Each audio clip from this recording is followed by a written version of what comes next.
Up next, President Trump describes the new White House ballroom entrance under construction, praising its design and noting added security features. Where we're building, so if you hear any pounding noises, the pile drivers are out. It's already up to the first floor, but we're a little bit ahead of schedule, right on budget, but it's going to be something great. It'll be one of the most beautiful buildings of its kind anywhere in the world. And you know, for 150 years, presidents have wanted a room. This is the ballroom right here. And it's too small. We had the king and queen of a lovely country, United Kingdom, and we would have had at least 1,000. Everybody wanted to be here, and we had 112 people, because this is a lovely room, but it's not big enough. It's got one, and it's been that way for many, many years, so every president's been calling. But I was in a position, being a builder and having built many ballrooms and many other things. I'm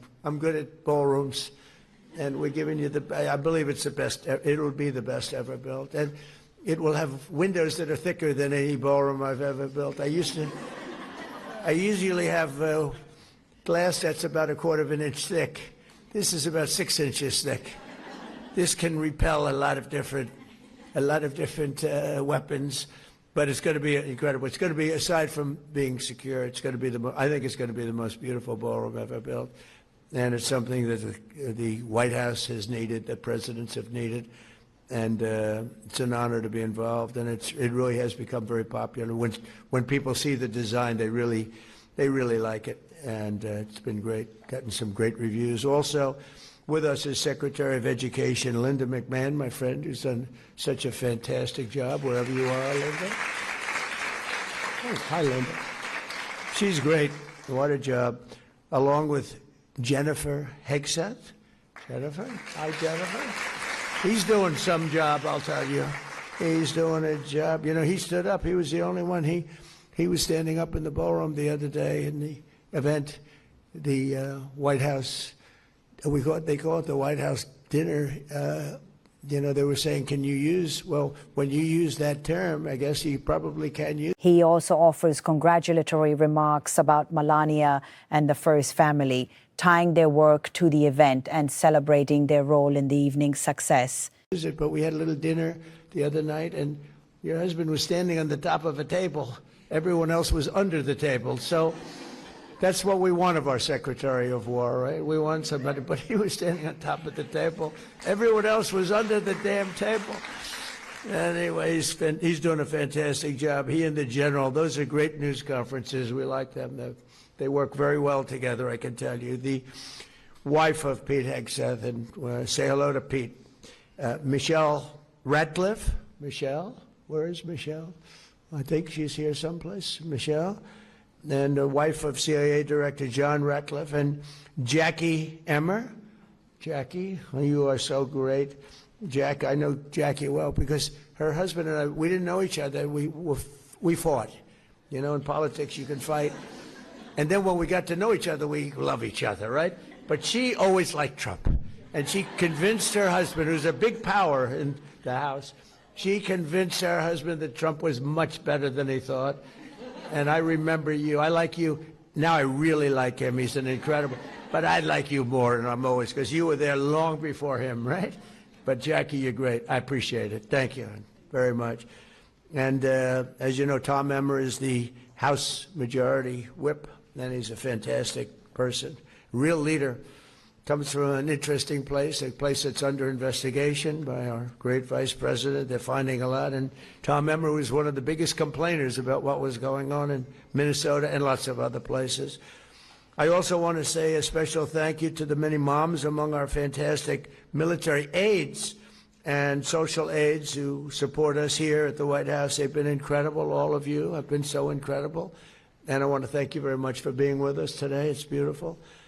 The women in this room have sacrificed for our country in countless ways. Among you are veterans and active duty service members, proud spouses, and the parents of those who serve in uniform. Amazing people, the most amazing people. Many of you have missed cherished moments, and you really have. You've spent so much time taking. The Hay closes by highlighting administration achievements on the military and national prestige, framing those wins as central to his presidency and public image. Taking care of the ones you love. You've missed holidays, birthday parties, graduations, or even a child's first words. Others have moved more times than anybody can even count.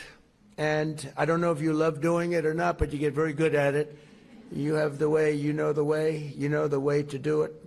But you do it all because you love America, you love our country. And this week, as we prepare to celebrate Mother's Day, we take this opportunity on behalf of all of us to say thank you very much for the incredible job. You do it with love, so it's not, I don't think, there's no such thing as a job if you love it, but we'll call it a job nevertheless. The job you do is incredible, and everybody respects you so much. You have no idea. So I just want to thank you all, and thank you all for being here. Joining us is someone who knows the incredible sacrifice of service, Brittany Stevenson from Camp Lejeune. That's a hell of a camp. That's beyond a camp. The word camp, I don't know. It doesn't look like a camp to me.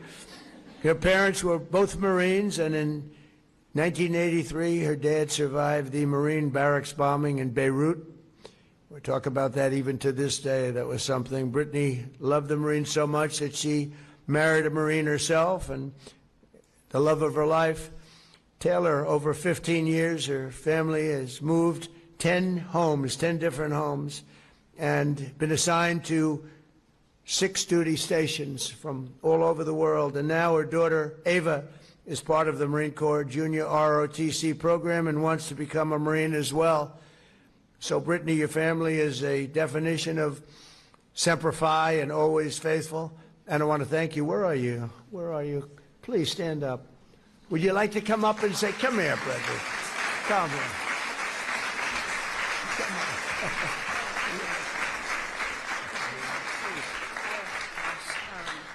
Thank you. I'm not really sure what to say, but this is such an honor and a privilege to be here. I'm truly touched to represent my family, the